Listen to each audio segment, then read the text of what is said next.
ચાલો સરસ મજાનું ફૂલ બનાવી દો.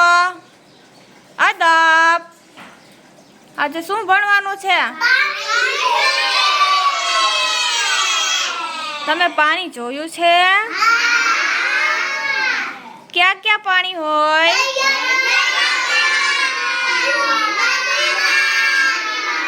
નદીમાં, તળાવમાં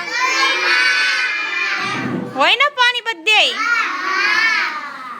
પાણી આપણે પીવું પડે ને. બીજા કોને કોને પાણીની જરૂર પડે? આપણને તો પડે, પણ બીજા કોને જરૂર પડે? પ્રાણીઓને, પક્ષીઓને, ઝાડ છોડને પણ જોઈએ ને. પાણીને રંગ હોય,